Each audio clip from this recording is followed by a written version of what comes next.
Sitting on this desk right here, we've got a 540Hz monitor that's worth over £1,000. We're going to be getting pro players to blind test the monitors from 60Hz all the way up to 540Hz without knowing which one is which, all to see if they can even tell a difference. By the end of this video, we're going to see which monitor is the best value for your money and if it even makes you a better player. But before we get into the pros playing, what does a refresh rate actually do? A higher hertz or refresh rate on your monitor essentially means you're slowing down time. It's sick. It's like you're part of the X-Men. I don't know how to explain it, but you need to see it for yourself. If you've ever seen a 30 FPS video next to a 60 FPS video, you'll notice a 60 FPS one is way smoother. But if you want to times 60 by 4, you're up to 240Hz, even more for 360, and once again, all the way jumping up to 540. So it's just a much smoother experience every time. So you're going to need a much better PC, and to be honest, from my experimenting here today with a 540Hz monitor, we are struggling to get 540 consistently, even with the specs that you can see on screen. If you're trying to snap across your screen on someone's head on an FPS game like CS, Valorant, or Overwatch, you're going to notice that's moving a lot more in real time, and your reaction times are going to be crazy levels ahead of everyone you're playing against. And I'm not gonna lie, it looks beautiful, but does it actually make you play any better? So before we get into it, let me give a quick disclaimer. If your PC is not good enough to be getting 540 FPS, you're probably not gonna see the true potential of 540Hz. As amazing as it looks, even when I was testing it earlier today on games like Overwatch and Valorant, the specs that are listed on screen just aren't reaching 540 FPS. So, is it gonna make you play better? The short answer is no. But as a casual player who puts way too many hours in to be as bad as I am,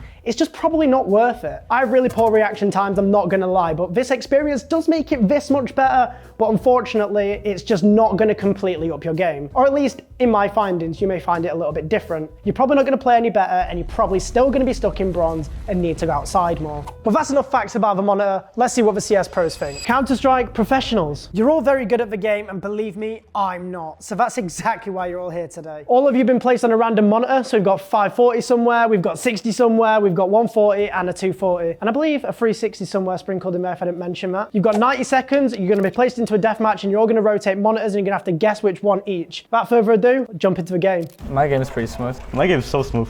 That's not good. Mine's buttery smooth. Mine's alright. How did we get the 800Hz monitors in there? You've got 45 seconds left. Does your game feel smooth or is it feeling a little bit... I'm getting a good idea. I know what mine's not, if that's a good sign. Mine feels very smooth. But Zowie is lying, I can hear that. I swear, mine is so smooth. Feels like 600.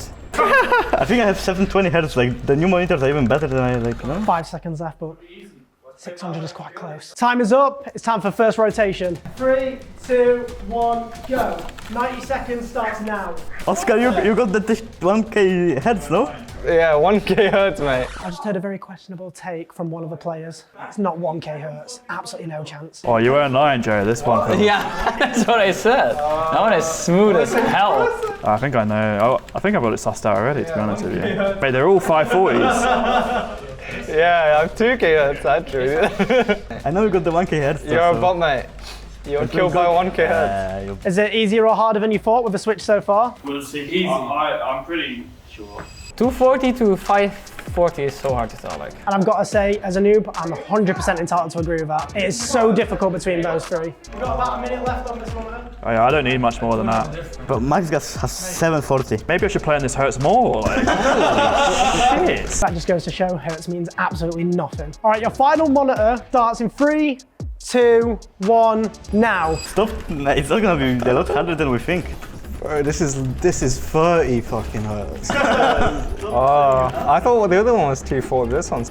I have it in the bag. I don't think I've got it in the bag anymore. Honestly, I think I will have them all 5 right. We're gonna have you walk over to each monitor left to right and decide which one you think is which with your final answer after you've tried all 5 of them now. So starting off with number 1 over here, I think it's definitely 240 or above, so I'm going to leave it as a placeholder for now. First one is going to be 540 hertz. I think this one's a 240. I think this one's 360. 144 for this one. I think number 2 is 144 hertz. Oh, the second one is 144 hertz. I think this one's 144. This one's pretty good, I think. 360 hit, I guess? That one's 140, that one's 60, that one's 240. Number 3 was 60 hertz. Again, you can just tell like the screen tears and stuff, right, when you're playing on. Third one is 60 hertz. 60.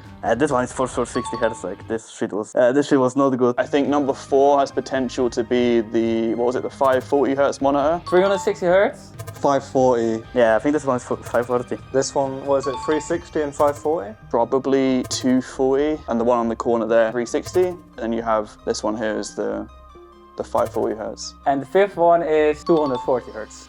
240. 144 for this? Yeah, I'm good with that. So I can now reveal to you all that the 540Hz monitor was this first one here. I'm a legend.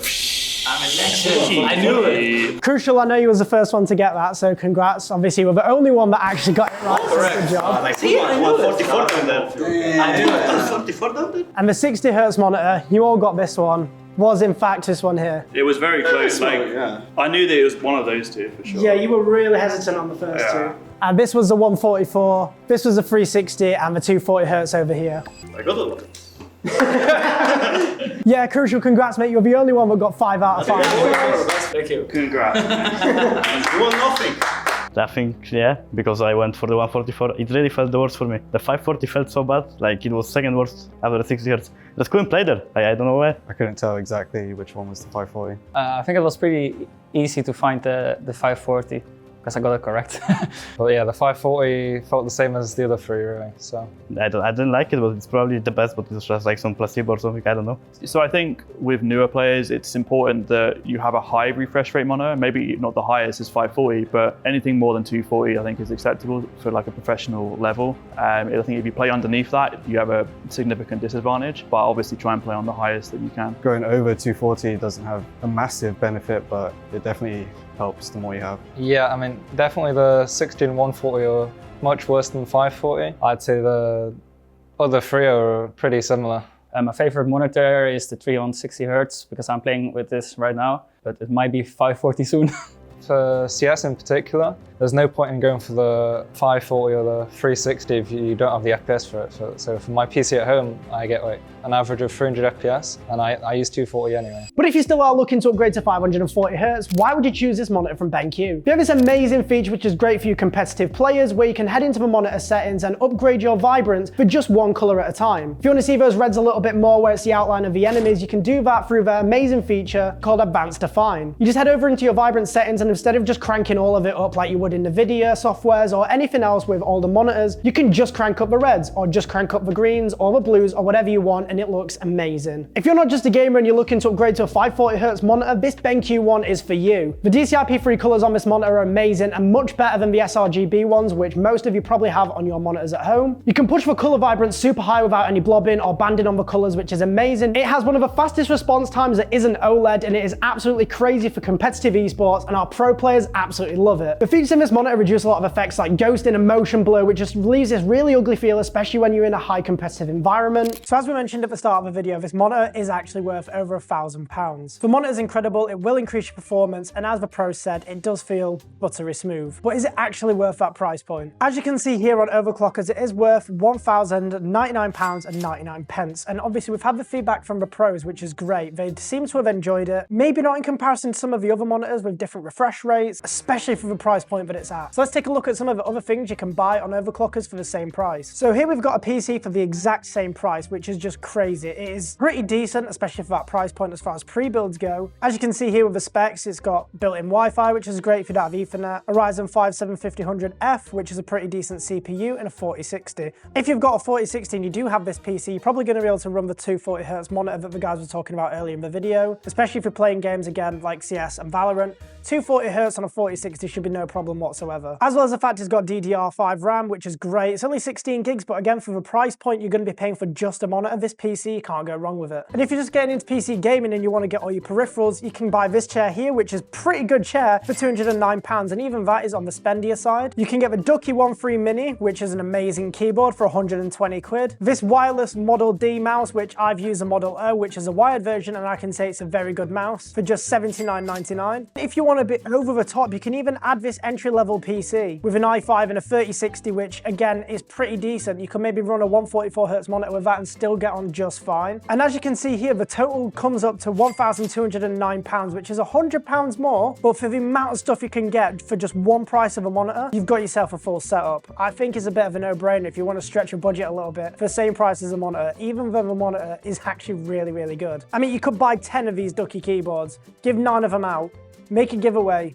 I know you guys want to do that. But if you did want a 240Hz monitor like the guys were mentioning in the video, as you can see here, it's £250 on overclockers as well for a BenQ one, which is really, really good. Very, very similar to the one that the guys were using in the video today as well. And you can get that on top of a PC and a bunch of other things for your setup. And it's literally all for the exact same price as one 540Hz monitor. I can't stress this enough. You could have a full gaming setup for the same price you've got one monitor. And a lot of people these days want 2 to 3 monitors as well. Probably not all 240 and definitely not all 540. So now you've heard from the pros and myself. Obviously I'm the noob in the situation and a casual player because I'm nowhere near pro level. In today's test, I've only had around an hour to use the monitor, so I've not really had days or weeks worth of testing. I mean, neither of the pros, but also I'm used to 144Hz on my system. So between the pros' opinion and gameplay, as well as my own, what decision are you gonna make? I think the best value for your money after speaking to the pros and you guys seeing their final opinions on camera, the 240Hz is definitely the way if you've got value for money and you want to be hitting that peak minimum spot. But on Zowie's official website, you can see this monitor is very much marketed towards FPS games, mainly CS2 and Valorant. So if these aren't your main games and you usually play something like League of Legends or story games more, this monitor might not be perfect for you, and the high refresh rate might not mean you have a better gaming experience.